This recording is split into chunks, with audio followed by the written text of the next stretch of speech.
Shannon adalah sosok yang selalu hebat dalam segala hal yang dia lakukan. Dia adalah orang yang cerdas, dan saat SMA, dia lulus cum laude, dan dia sedang kuliah saat dia menghilang. Pada 26 Maret 1994, Shannon bekerja sebagai pencatat skor di pertandingan softball pagi untuk mendapat uang tambahan. Dia sedang istirahat makan siang di antara pertandingan, tetapi dia tidak pernah kembali. Ketika Shannon pertama kali dilaporkan hilang, polisi tidak menanggapinya dengan serius. Menurut mereka, Shannon pasti akan kembali ke kampus selepas libur musim semi, dan bisa jadi dia pergi ke suatu tempat bersama teman-temannya. Keesokan harinya, teman sekamar Shannon menemukan mobilnya yang ditinggalkan begitu saja di tempat parkir pom bensin. Kuncinya masih ada di dalam mobil. Mobil itu tidak diperlakukan sebagai barang bukti, dan polisi bahkan menyuruh teman sekamar Shannon untuk mengemudikan mobilnya balik ke kampus. Mobil ini tidak dianggap sebagai sesuatu yang penting sampai beberapa hari kemudian. Pengurus kampus menerima telepon aneh hanya 11 hari setelah Shannon menghilang. Penelponnya, yang adalah laki-laki, mengatakan bahwa Shannon ada bersamanya dan dia baik-baik saja. Dia juga menggambarkan cincin yang didapat Shannon dari tantenya. Dia mengatakan akan menelpon kembali nanti untuk memberitahukan tuntutannya. Dia tidak pernah menelpon kembali. Polisi berhasil melacak teleponnya yang bersumber dari telepon umum sejauh 32 km. Tidak ada sidik jari yang ditemukan di sana, tetapi polisi menemukan tas kain kecil. Di dalam tas, polisi menemukan cincin terbungkus selotip kertas. Keluarga Shannon memohon kepada penculik supaya mengembalikan putri mereka. Mereka terus memasang poster orang hilang dengan disertai hadiah 148 juta.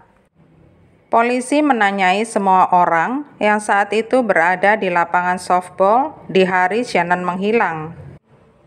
Dari sana, polisi mengetahui bahwa seorang pria bernama Butch, seorang mekanik Delta Airlines, pada saat itu bertugas sebagai wasit.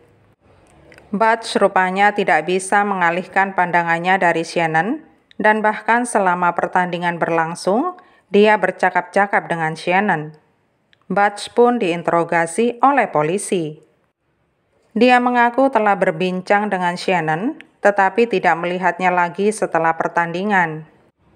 Butch berkata dia pulang dan melakukan beberapa panggilan telepon.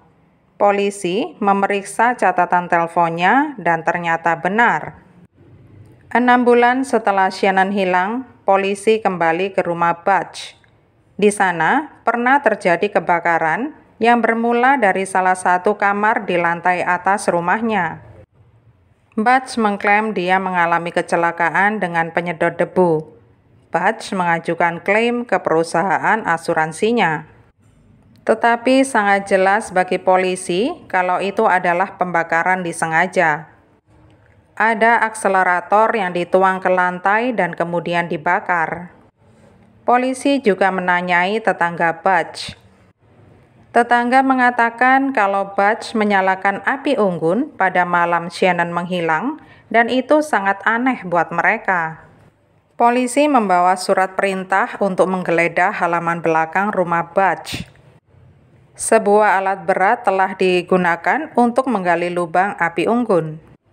Di dalam lubang terdapat lusinan sweater wanita yang semuanya dalam ukuran mungil. Di lubang itu ada pengikat kawat, produk pembersih, dan celana plastik seperti yang biasa dikenakan oleh penyelidik TKP. Polisi juga menemukan 9 gulungan selotip kertas di garasi Butch. Keluarga Shannon tidak dapat mengenali semua sweater mungil itu. Butch hanya mengatakan kalau dia tidak tahu apa-apa tentang sweater itu, dan mengatakan mungkin saja itu adalah kepunyaan dari pemilik rumah sebelumnya. Butch didakwa melakukan pembakaran dan penipuan surat dan dijatuhi hukuman 9 tahun penjara. Saat Butch berada di penjara, ayah Shannon diberitahu oleh FBI bahwa Shannon kemungkinan besar telah dibunuh oleh Butch.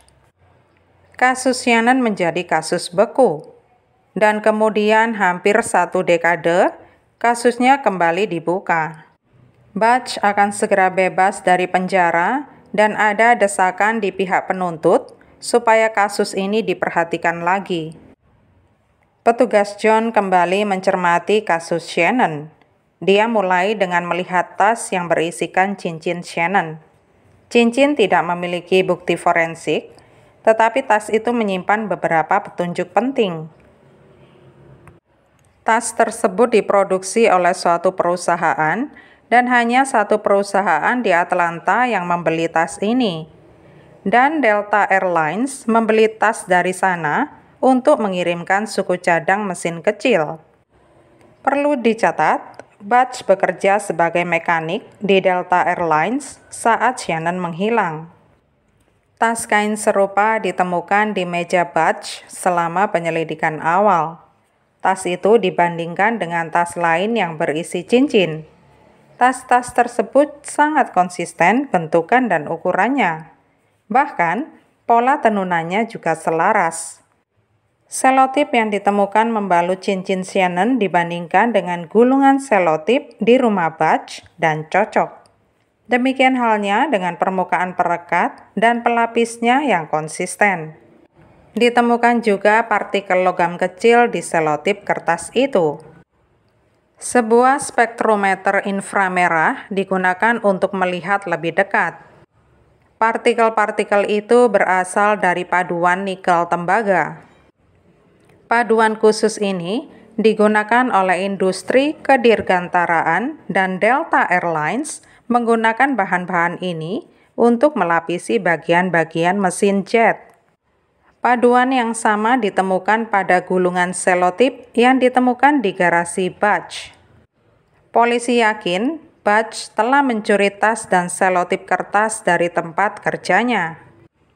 Polisi menggali latar belakang Butch dan mendapati dia pernah menjalani 3 hukuman sebelumnya atas kasus penyerangan seksual dan penculikan di Illinois.